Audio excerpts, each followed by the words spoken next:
Hi friends, ಶಾಂತ star ಚಾನಲ್ಗೆ ಸ್ವಾಗತ. ಇವತ್ತು ನಾನು ಹಾಗಲಕಾಯಿ ಎಣ್ಣೆಗಾಯಿ ಮಾಡೋದು ತೋರಿಸ್ಕೊಡ್ತಾ ಇದ್ದೀನಿ. ಇದು ಬ್ರಾಹ್ಮಣರ ಶೈಲಿ ಮಾಡ್ತಾ ಇರುವಂಥದ್ದು. ತುಂಬ ರುಚಿಯಾಗಿ ಅದ್ಭುತವಾದಂತಹ ರುಚಿ ಕೊಡುವಂತಹ ಹಾಗಲಕಾಯಿ ಎಣ್ಣೆಗಾಯಿ ಸಾಂಬಾರು. ಇದು ಬಹಳ ಟೇಸ್ಟ್ ಆಗಿರುತ್ತೆ. ಇದು ಫ್ರಿಡ್ಜ್ನಲ್ಲಿ 8 ದಿನ ಇಟ್ಕೊಂಡು ತಿಂದರೂ ಕೂಡ ಏನೂ ಆಗೋದಿಲ್ಲ, ಯಾಕಂದರೆ ಎಣ್ಣೆಯಲ್ಲಿ ಚೆನ್ನಾಗಿ ಫ್ರೈ ಮಾಡಿರ್ತೀವಿ. ತುಂಬಾ ಟೇಸ್ಟ್ ಆಗಿರುತ್ತೆ. ನೀವು ಈಚೆ ಕಡೆ 3 ದಿನ ಇಟ್ಕೊಂಡು ತಿಂದರೂ ಕೂಡ ಹಾಗೆ ಇರುತ್ತೆ, ಕೆಡೋದಿಲ್ಲ. ತುಂಬಾ ಟೇಸ್ಟ್ ಆಗಿರುತ್ತೆ. ಹಾಗಾದರೆ ಈ ಹಾಗಲಕಾಯಿ ಎಣ್ಣೆಗಾಯಿ ಮಾಡೋದು ಹೇಗೆ ಅಂತ ನೋಡೋಣ ಬನ್ನಿ ಫ್ರೆಂಡ್ಸ್. ಇದು ಬ್ರಾಹ್ಮಣರ ಶೈಲಿ, ತುಂಬ ರುಚಿ ಕೊಡುವಂತಹ ಹಾಗಲಕಾಯಿ ಎಣ್ಣೆಗಾಯಿ. ಬನ್ನಿ ನೋಡೋಣ. ಈಗ ನಾವು ಹಾಗಲಕಾಯಿ ಎಣ್ಣೆಗಾಯಿ ಮಾಡೋದನ್ನು ನೋಡೋಣ. ನೋಡಿ, ಅರ್ಧ kg 70 ಗ್ರಾಮ್ ಇದೆ ಹಾಗಲಕಾಯಿ.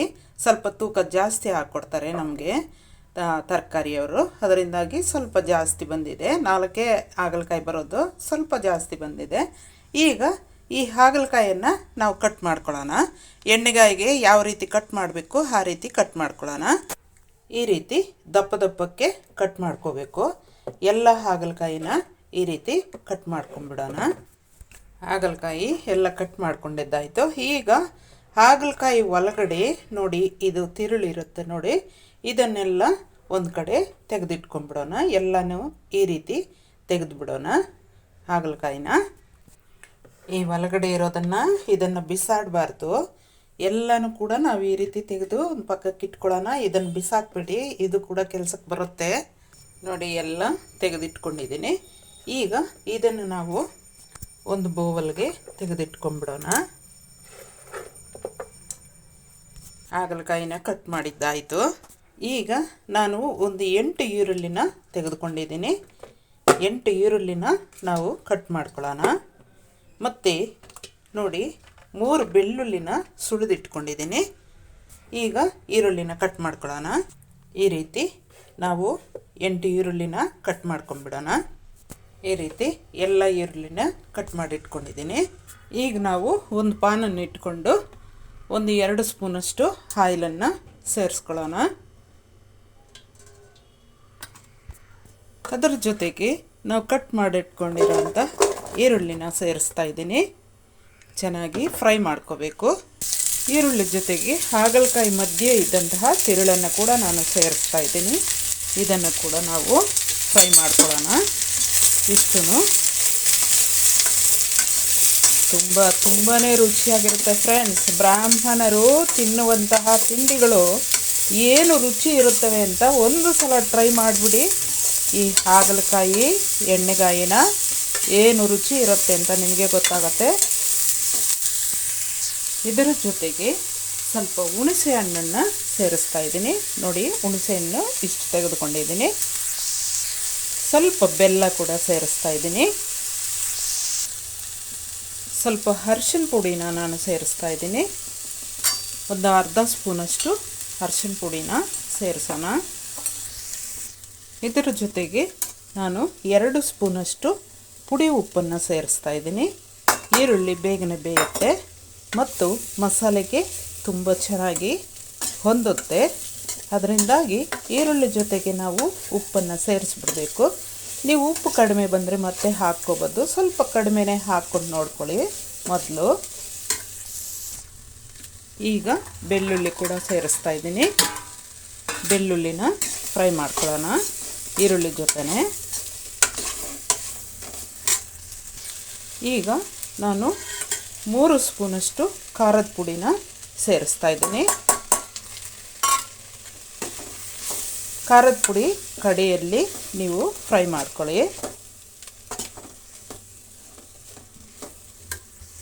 ಈಗ ಎಲ್ಲ ಇಂಗ್ರೀಡಿಯೆಂಟ್ಸನ್ನು ನಾವು ಒಂದು ಪ್ಲೇಟ್ಗೆ ತೆಗೆದುಕೊಂಡ್ಬಿಡೋಣ, ಫ್ರೈ ಮಾಡಿರುವಂಥವು.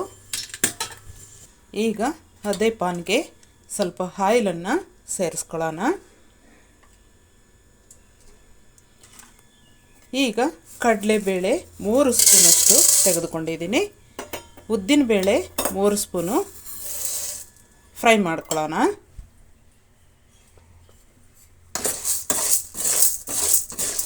ತುಂಬಾ ಕಪ್ಪಗೆ ಮಾಡ್ದಿರ ಫ್ರೈ ಮಾಡ್ಕೋಬೇಕು. ಅವುಗಳ ಜೊತೆಗೆ 1.5 ಸ್ಪೂನಷ್ಟು ಜೀರಿಗೆ, 2 ಸ್ಪೂನಷ್ಟು ಧನಿಯಾನ ಸೇರಿಸ್ತಾ ಇದ್ದೀನಿ. ಇಷ್ಟನ್ನು ಕೂಡ ನೀಟಾಗಿ ಫ್ರೈ ಮಾಡ್ಕೊಳ್ಳೋಣ. ತುಂಬ ಬಾಡಿಸ್ಬೇಡಿ. ಫ್ರೈ ಆಯಿತು. ಸ್ಟವನ್ನು ಆಫ್ ಮಾಡ್ತಾ ಇದ್ದೀನಿ. ಇವುಗಳನ್ನ ಸ್ವಲ್ಪ ಹಾರಲಿಕ್ಕೆ ಬಿಡೋಣ. ಎಲ್ಲನೂ ಕೂಡ ಈರುಳ್ಳಿ ಜೊತೆಗೇ ತೆಗೆದುಕೊಂಡ್ಬಿಡೋಣ. ಮತ್ತು ಅದೇ ಪಾನ್ಗೆ ನಾವು ಆಯಿಲನ್ನು ಸ್ವಲ್ಪ ತೆಗೆದುಕೊಳ್ಳೋಣ.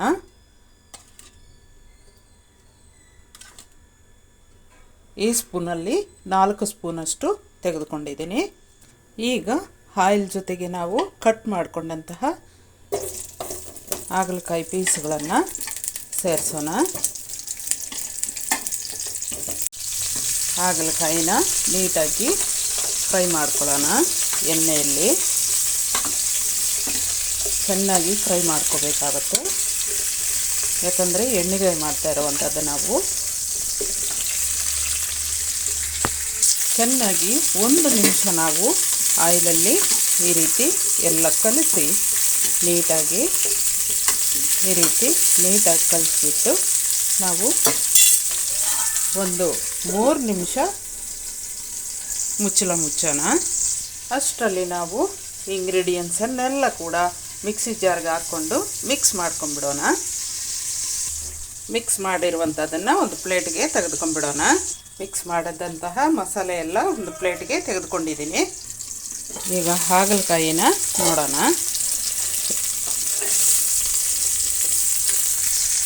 ಇನ್ನು ಬೇಯಬೇಕು. ನೀಟಾಗಿ ಕಲಿಸ್ಬಿಟ್ಟು ಮತ್ತೆ 3 ನಿಮಿಷ ಹಾಗೆ ಮುಚ್ಚೋಣ. ಚೆನ್ನಾಗಿ ಬೇಯಲಿ. ಈಗ ನಾನು ಹಾಗಲಕಾಯಿಗೆ ಸ್ವಲ್ಪ ಉಪ್ಪನ್ನು ಸೇರಿಸ್ತಾ ಇದ್ದೀನಿ. ಒಂದು ಅರ್ಧ ಸ್ಪೂನಷ್ಟು. ಎಲ್ಲ ನೀಟಾಗಿ ಮಿಕ್ಸ್ ಮಾಡೋಣ. ಮಿಕ್ಸ್ ಮಾಡಿ ಪ್ಲೇಟನ್ನು ಮುಚ್ತಾ ಇದ್ದೀನಿ. 1 ನಿಮಿಷ ಬೇಯಲಿ. ಹಾಗಲಕಾಯಿ ಇನ್ನೇನು ಬೆಂದಿದೆ. ಇನ್ನೊಂದು ಒಂದು ಅರ್ಧ ನಿಮಿಷ ಆಗಿ ಬೆಂದರೆ ಸಾಕು. ಹಾಗಾಗಿ ಕಲಿಸ್ಕೊಳ್ತಾ ಪ್ಲೇಟನ್ನು ಮುಚ್ತಾ ಇರಬೇಕು.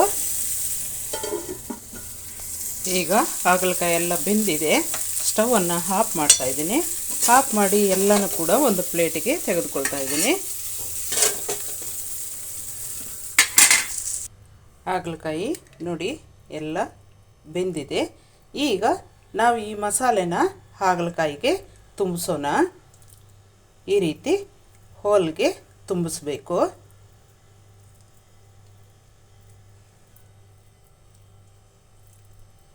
ಈ ರೀತಿ ಎಲ್ಲ ಹಾಗಲಕಾಯಿಗೂ ನಾವು ತುಂಬಿಸಿ ಇಟ್ಕೊಂಡ್ಬಿಡೋಣ ಒಂದು ಪ್ಲೇಟ್ಗೆ. ಅದೇ ಪ್ಲೇಟ್ಗೆ ಎಲ್ಲ ತುಂಬಿಸಿದ್ದಾಯಿತು. ಇನ್ನು ಮಸಾಲೆ ಮಿಕ್ಕಿದೆ. ಈಗ ಅದೇ ಪಾನ್ಗೆ ನಾವು ಸ್ವಲ್ಪ ಆಯಿಲನ್ನು ಸೇರಿಸ್ಕೊಳ್ಳೋಣ. ಆಯಿಲ್ ಒಂದು ಸ್ವಲ್ಪ ಜಾಸ್ತಿ ಹಿಡಿಸುತ್ತೆ ಫ್ರೆಂಡ್ಸ್, ಬೇಜಾರು ಮಾಡ್ಕೋಬೇಡಿ. ಯಾಕಂತಂದರೆ ಎಣ್ಣೆಗಾಯಿ ಮಾಡ್ತಾ ಇರೋದು, ಅದರಿಂದಾಗಿ ಮತ್ತೆ 4 ಸ್ಪೂನಷ್ಟು ಆಯಿಲನ್ನು ಸೇರಿಸಿದ್ದೀನಿ. ಆಯಿಲ್ ಬಿಸಿ ಆಗಲಿ. ಈಗ ನಾವು ಈ ಮಸಾಲೆ ತುಂಬಿದಂತಹ ಹಾಗಲಕಾಯಿನ ಒಂದೊಂದಾಗಿ ಎಲ್ಲನೂ ಕೂಡ ಸೇರಿಸೋಣ ಆಯಿಲ್ಗೆ. ಇದನ್ನು ಮೆತ್ತಗೆ ಆ ರೀತಿ ಕೈ ಆಡಿಸೋಣ ಸ್ವಲ್ಪ.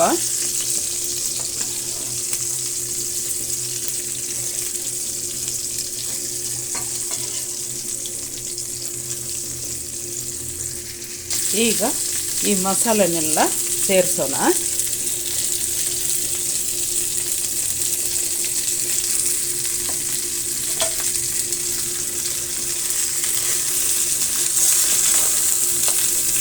ನೀಟಾಗಿ ಮಿಕ್ಸ್ ಮಾಡ್ಕೊಳ್ಳೋಣ. ಮಿಕ್ಸಿ ಜಾರನ್ನು ತೊಳೆದಂತಹ ನೀರನ್ನು ಸೇರಿಸ್ತಾ ಇದ್ದೀನಿ. ಮತ್ತು ಪ್ಲೇಟನ್ನು ತೊಳೆದಂತಹ ನೀರನ್ನು ಕೂಡ ಸೇರಿಸ್ತಾ ಇದ್ದೀನಿ. ಎಲ್ಲ ನೀಟಾಗಿ ಮಿಕ್ಸ್ ಮಾಡ್ಕೊಳ್ಳೋಣ. ಸ್ವಲ್ಪ ನೀರನ್ನು ನಾನು ಆ್ಯಡ್ ಮಾಡ್ತಾ ಇದ್ದೀನಿ. ಜಾಸ್ತಿ ನೀರು ಬೇಡ. ನೀಟಾಗಿ ಕಲಸೋಣ.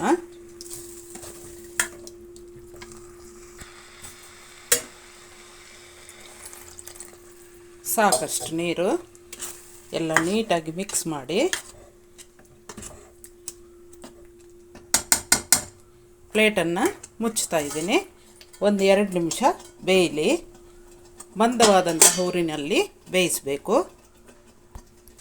ಆಯಿತು ಫ್ರೆಂಡ್ಸ್, ಹಾಗಲಕಾಯಿ ಎಣ್ಣೆಗಾಯಿ ಎಷ್ಟೋ ರುಚಿಯಾದಂತಹ ಹಾಗಲಕಾಯಿ ಎಣ್ಣೆಗಾಯಿ ಫ್ರೈ ಸೂಪರಾಗಿರುತ್ತೆ. ಈ ಸಾಂಬಾರು ರೈಸ್ಗೂ ಚಪಾತಿಗೂ ಬಹಳ ಟೇಸ್ಟಾಗಿರುತ್ತೆ ಫ್ರೆಂಡ್ಸ್. ಸ್ಟವನ್ನು ಆಫ್ ಮಾಡ್ತಾಯಿದ್ದೀನಿ.